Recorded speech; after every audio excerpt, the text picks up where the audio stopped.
Merci, Mr. McFarlane, Monsieur McFarlane.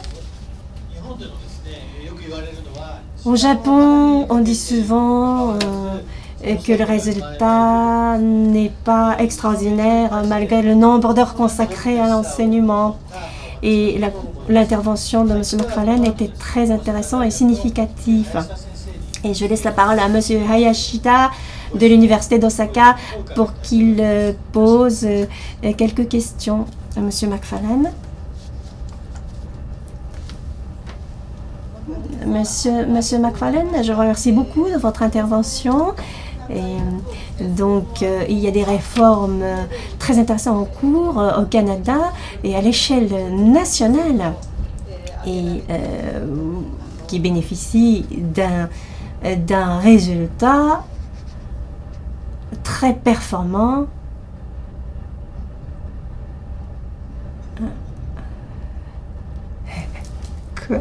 Il faut orienter le micro, voilà, il faut que les deux personnes, se rapprochent. Donc le résultat est probant, extraordinaire. Alors aujourd'hui, j'ai un certain nombre de questions à poser à notre conférencier, mais comme le temps commence à nous manquer, je vais cerner sur 2 points. Premièrement, la plupart du public d'aujourd'hui est concerné dans l'enseignement de la 2e langue étrangère et l'approche neurolinguistique ANL, donc,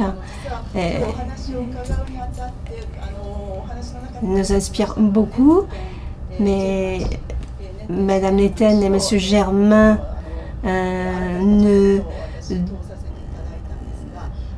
ont écrit des thèses très intéressantes que nous avons pu survoler un petit peu. Donc, cela consiste à offrir des cours intensifs 300 heures, donc en 5 mois. Donc, l'intensité des cours est un point le plus important peut-être dans cette approche, et ce qui est difficilement applicable dans le contexte universitaire japonais. Il faut vraiment une véritable révolution. Mais en dehors, donc, ce contraste, ce nombre imposé, donc 300 heures en 3 mois, pour d'autres aspects, l'université japonaise pourrait appliquer cette méthode dans le contexte japonais. Comment faire pour cela? Donc, comment transposer l'approche neurolinguistique dans le contexte des universités japonaises qui ne puissent pas malheureusement offrir tant de nombres intensifs pendant un temps limité? Je vous remercie de votre question. Je ne sais pas si je peux vraiment répondre. Monsieur Germain serait mieux placé parce que justement, il fait une expérience en Chine, au milieu universitaire.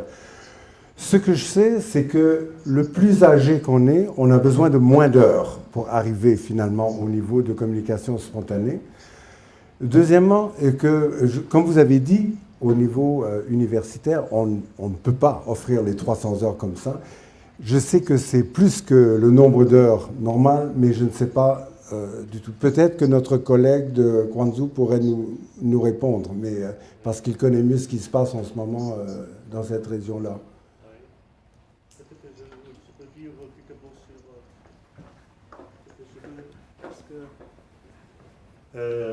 j'ai beaucoup échangé avec le Germain à ce propos sujet.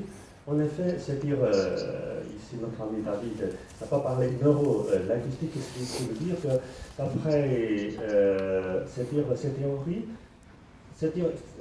l'importance de l'enseignement de l'apprentissage, ce n'est pas la mémorisation des connaissances. Parce que d'après le texte, la mémorisation et la façon de parler, le savoir-faire de parler, de communiquer, c'est vraiment deux parties du mémoire. Donc, l'importance, c'est de faire développer davantage le processus procédural, oui, la partie de parler. Non, il y a une partie de... C'est-à-dire quelqu'un qui peut faire quelque chose, mais il n'a pas besoin de beaucoup mémoriser des mots. Parce que d'après notre tradition, même en Chine, on dit que quand on mémorise beaucoup de choses, on peut le faire. Mais d'après sa théorie, non, c'est pas nécessairement la même chose. L'accumulation des connaissances n'a rien avec le pouvoir, la capacité de procédurale. Et quant à Kongzhou, on fait vraiment, c'est-à-dire, chez nous, c'est le cours vraiment intensif, même dans le cadre universitaire, parce que c'est le concept de spécialité. Donc, il travaille vraiment, je ne dis pas toute la journée, avec le français. Donc, je pense que cette méthode peut marcher. Ce n'est pas comme peut-être au Japon ou bien dans mon université qui est aussi dans Kondo. Les étudiants de deuxième langue étrangère, ils n'ont pas vraiment autant de temps pour apprendre de façon intensive le français.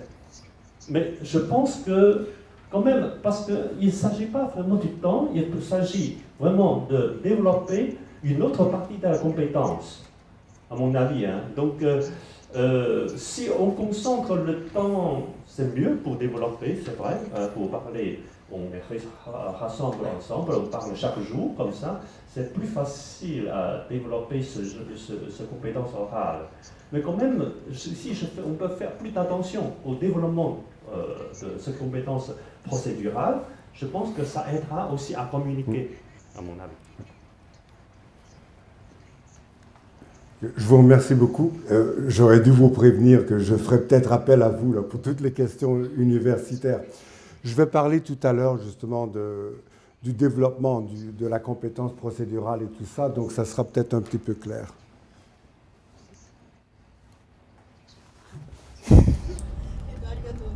Merci beaucoup.